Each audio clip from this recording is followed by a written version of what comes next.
एक बार आपका फिर से स्वागत है। आ रहे हैं हमारे विघ्न विनाशक गणेश जी। हर साल आते हैं। कभी आपने सोचा ये कितनी खुशियां लेकर आते हैं और आप मात्र एक त्योहार की तरह मनाकर चले जाते हैं। आज हम आपको इनकी बहुत महत्वपूर्ण लीला और बहुत महत्वपूर्ण उपाय के बारे में बताना चाह रहे हैं।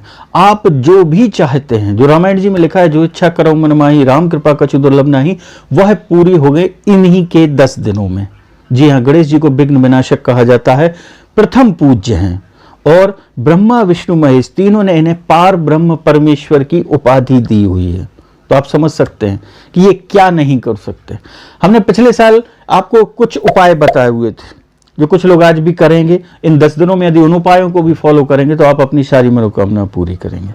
सबसे पहले आपको जानना है कि गणेश जी कब आएंगे। गणेश जी आ रहे हैं 19 सितंबर को। अब आपको देखना है कि गणेश चतुर्थी कब से है। एक चीज विशेष ध्यान रखिएगा, गणेश चतुर्थी 18 सितंबर को शाम दोपहर से चालू होना है और 19 सितंबर दोपहर 2 बजे तक रहेगी।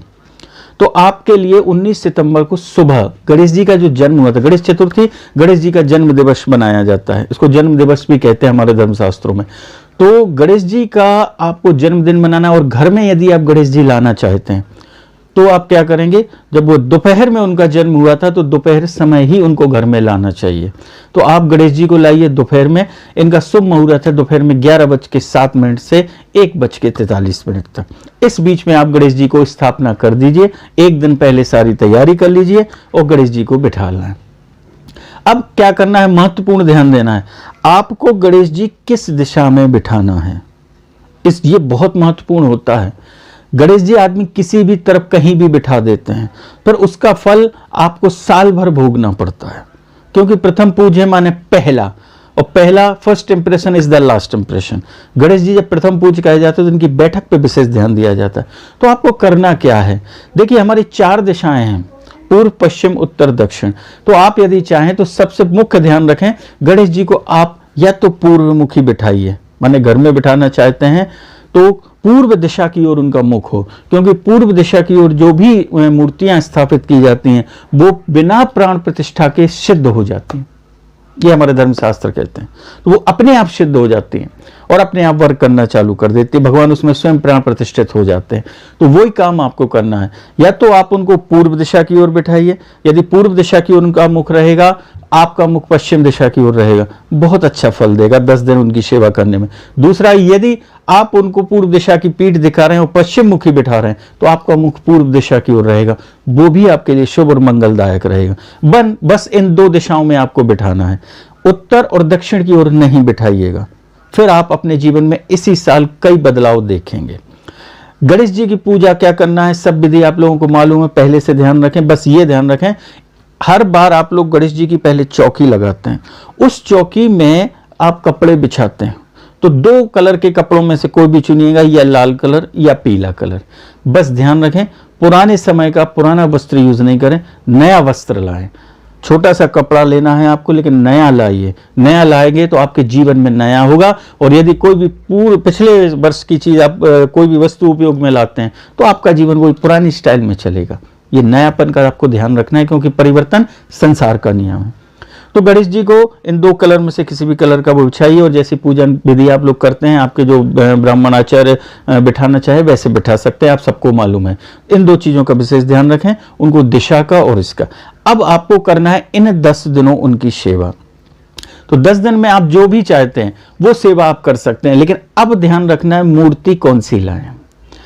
ये 10 दिनों में जो मूर्ति हमारे घरों में बिठाई जाती है, कहीं 1 दिन बिठाया जाता है गणेश जी को, कहीं 3 दिन, और हमारे यहाँ 10 दिन, ऐसा माना जाता है। अलग अलग क्षेत्रों की ये परंपराएं हैं।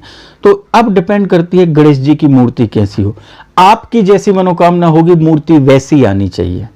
यदि कोई चाहता है कि संतान नहीं है जिसके पास, वह संतान प्राप्ति के लिए चाहता है, तो आप गणेश जी के बाल रूप की मूर्ति घर पे लाएं। और हमेशा ध्यान रखें, गणेश जी को जब घर में बिठाएं तो अकेले मत बिठाइए, उनके साथ में उनके माता पिता शिव और पार्वती को जरूर बिठाइए, चाहे मूर्ति रूप में, चाहे एक छोटी सी फोटो जरूर वहां रखें। तो आप फिर देखिए अपने आप चमत्कार होना आपके साथ चालू हो जाएगा। तो जो संतान चाहते हैं तो भगवान के बाल गणेश के स्वरूप को लाएं और एक बालक की तरह ही सेवा करें। सुबह उठते ही साथ जैसे बालक को दूध की आवश्यकता होती है, फिर दोपहर में कैसे खाना है, शाम को 4 बजे कैसे खाना है, शाम को 7 बजे कैसे खाना है, सहना कैसे करना। उसी बालक की तरह आप यदि 10 दिन सेवा करते हैं बाल गणेश की, तो आपकी ये मनोकामना गणेश जी बहुत जल्दी पूरा करेंगे। जिनका विवाह नहीं हो रहा, तो वो एक सुंदर युवा गणेश की मूर्ति घर पर लाएं, तो आप देखिए आपके विवाह के योग गणेश जी बनाएंगे। और कई ऐसी चीजें हैं जो हमारे मन की कामनाएं पूर्ति नहीं होती, उसके लिए आज हम आपको लाए हैं एक महा उपाय। यह था कि गणेश जी की मूर्ति कैसी लाना है। अब आपको गणेश जी का एक महा उपाय करना है, जो हम आपको बता रहे, बहुत शॉर्टकट है, सटीक है, अजमाया हुआ है, बस आपको करना है। करना क्या है, आपको एक कागज लेना है, सफेद, पीला या हरा, इन 3 कलर में कोई भी कागज ले लें। उस पे आपको अपनी मनोकामना लिखना है। और मनोकामना क्या लिखेंगे आप, जो भी आपका काम है उसको पॉजिटिव वे में लिखेंगे कि यह मेरा पूरा हो चुका है।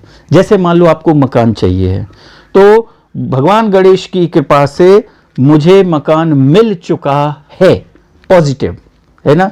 मेरी शादी पक्की हो चुकी है, पॉजिटिव। मेरे यहां संतान प्राप्ति के योग बन चुके हैं, मेरे यहां संतान होने वाली है, पॉजिटिव। मुझे नौकरी नहीं मिल रही थी, इन 10 दिनों में मुझे नौकरी मिल चुकी है, पॉजिटिव। जो भी आपकी कामना है वह आपको एक कागज पे लिखना है। और गणेश चतुर्थी को जब गणेश जी विराजते हैं, यदि मान लो आपके घर में नहीं विराज रहे, तो आप बाहर मंदिर भी जा सकते हैं, जहां भी हो, तो गणेश जी की मूर्ति के नीचे उस कागज को मोड़ के रख देना है 10 दिन तक। और उनकी जब भोग और आरती होगी, तो गणेश जी की जो पूरी पावर है, पूरी एनर्जी आपकी उस मनोकामना में नीचे जाएगी। यह साइंस है, और वह आपकी मनोकामना पूरी करेंगे और आपके सफलता के रास्ते खोल देंगे। इस महा उपाय को भर कर लीजिए। आपको धन चाहिए तो उसमें लिखिए कि हमारे पास धन नहीं है, लेकिन भगवान गणेश की कृपा से इन 10 दिनों में मुझे धन की प्राप्ति के योग बन चुके हैं और धन आना चालू हो चुका है। दुकान नहीं चल रही, उसका कोई भी काम हो, कोई भी, यानी कोई भी काम हो आपका, जो काम नहीं हो रहा है, दुकान नहीं चल रही, गरीबी है, निर्धनता है, इसमें पॉजिटिव पेपर में लिखेंगे और गणेश जी के नीचे रख दीजिए। बस 10 दिन रखिएगा, और जब गणेश जी का विसर्जन करें तो उस विसर्जन के साथ उसको आप विसर्जित कर दीजिएगा। बस आपका काम सिद्ध हो जाएगा, क्योंकि गणेश जी रिद्धि और सिद्धि के दाता हैं। जहां गणेश जी विराजते हैं, उनके साथ उनकी दोनों पत्नियां रिद्धि और सिद्धि रहेंगी, और जब वो 10 दिन उनके नीचे कागज रखा रहेगा, तो वो अपने आप सिद्ध कर देगा उसको। ये बहुत गुप्त रहस्य हम आपको बता रहे हैं, और बहुत सरल उपाय है। इसको करिएगा, इसको करने से ही आपकी सारी मनोकामना पूरी हो जाएगी। बस एक ध्यान रखें, गणेश जी को प्रतिदिन दोनों समय भोजन जो आप कराएंगे, कहीं मीठा कराते हैं, कहीं नमक का भोजन कराते हैं, वो श्रद्धा से खाते हैं, तो प्रतिदिन ये ध्यान रखें, दूर्वा उनको जरूर चढ़ाइएगा। पिछले बार हमने 21 दूर्वा का बताया था, आपको जितनी मिले अभी आप चढ़ा सकते हैं। दूर्वा प्रतिदिन चढ़ाइए, उसमें गैप मत करिएगा। और उनको मोदक प्रिय है तो मोदक का भोग लगाइए, और कोशिश करिए 10 दिनों तक 20 अलग आइटम, मतलब सुबह अलग भोग लगाइए, शाम को अलग भोग लगाइए। भोग रिपीट नहीं करना, ठीक है ना। आज रसगुल्ला लगाया, शाम को पेड़ा लगा दिया, किसी दिन बर्फी लगा दी, ये हो गया। और भोजन कराते हैं तो भोजन में भी एक ही भोजन रिपीट ना करें, अलग अलग प्रकार का। 10 दिन तक उनको छका दीजिए। गणेश जी आपके घर से छक के जाएं, तो जैसे वो छक के जाएंगे तो भी तो भोलेनाथ के पुत्र हैं, परम भोले हैं, इतने जल्दी प्रसन्न होंगे कि आप कल्पना नहीं करोगे, और आपका काम सिद्ध हो जाएगा। यह था एक महा उपाय इस गणेश चतुर्थी 2023 का। अब आप इन उपायों को करिए और अपनी मनोकामना पूरी करिए। और आशा करता हूं कि आज की यह छोटी सी जानकारी आपको पसंद आई होगी। इसको आप फॉलो करें, और भगवान श्री गणेश आपकी मनोकामना पूरी करें। भगवान श्री कृष्ण की अनन्य कृपा आपके ऊपर बरसे, आप स्वस्थ रहें, आपकी सारी मनोकामनाएं पूरी हों। इसी आशा सहित आप हमें आज्ञा दीजिए। जय श्री कृष्ण।